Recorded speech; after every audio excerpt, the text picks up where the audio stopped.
नमस्कार, आपका स्वागत है ASTV 24 न्यूज नेटवर्क में। हम लाते हैं तेज, सटीक और निष्पक्ष समाचार हिंदी, इंग्लिश और बंगाली भाषा में। देश से लेकर दुनिया तक की हर बड़ी खबर अब इंडोफ्लेक्स व अन्य प्लेटफॉर्म पर लाइव। তদন্ত যত এগোচ্ছে ততই বাড়ছে চাঞ্চল্য। অদিতি মুন্সি দেবরাজ চক্রবর্তীকে ঘিরে একের পর এক বিস্ফোরক অভিযোগ। এর আগে ASTV 24 এর প্রতিবেদনে আমরা দেখিয়েছিলাম স্বামী দেবরাজ চক্রবর্তীর গ্রেপ্তারের পর বিধায়ক ও লোকসঙ্গীত শিল্পী অদিতি মুন্সির বাড়িতে টানা কয়েক ঘন্টা ধরে তল্লাশি ও জিজ্ঞাসাবাদ চালিয়েছিল তদন্তকারী সংস্থা। সেই ঘটনায় রাজ্য রাজনীতিতে ব্যাপক আলোড়ন সৃষ্টি করেছিল।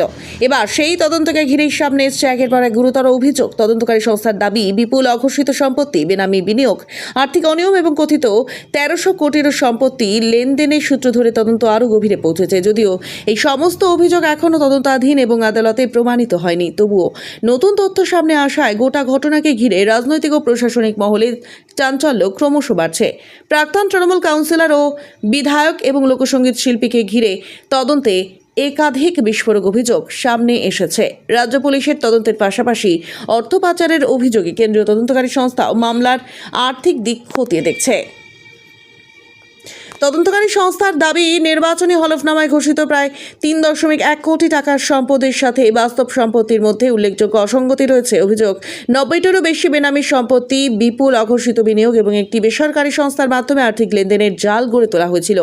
তদন্তকারীদের আরও দাবি, তদন্ত শুরু হওয়ার আগে বিপুল মূল্যের সম্পত্তি বিক্রির মাধ্যমে আর্থিক লেনদেন আড়াল করার চেষ্টা করা হয়েছে। তবে এই অভিযোগগুলি কোনোটিও এখনও আদালতে প্রমাণিত হয়নি। ইতিমধ্যেই দেবরাজ চক্রবর্তীকে গ্রেপ্তার করে পুলিশি হেফাজতে নেওয়া হয়েছে। অন্যদিকে সদ্যজাত সন্তানকে স্তন্যপান করানোর বিষয়টি বিবেচনায় রেখে অদিতি মুন্সি আগাম জামিন পেয়েছেন। তাদের বাসভবনে দীর্ঘ সময় ধরে তল্লাশি ও জিজ্ঞাসাবাদ চালিয়ে তদন্তকারী দল একাধিক ডিজিটাল নথি ও ইলেকট্রনিক ডিভাইস বাজেয়াপ্ত করেছে, যা বর্তমানে তদন্তের গুরুত্বপূর্ণ অংশ হিসেবে খতিয়ে দেখা হচ্ছে।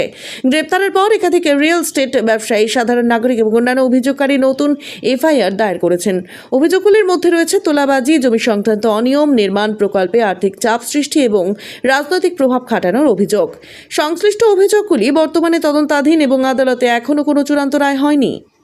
এই মামলা এখন একটি গুরুত্বপূর্ণ তদন্তের পর্যায়ে রয়েছে। অভিযোগগুলির সত্যতা আদালতের বিচার, তদন্তকারী সংস্থার চূড়ান্ত রিপোর্ট এবং প্রমাণের ভিত্তিতেই নির্ধারিত হবে। তাই মামলার নিষ্পত্তি না হওয়া পর্যন্ত উত্থাপিত সমস্ত অভিযোগকে অভিযোগ হিসেবে বিবেচনা করা উচিত।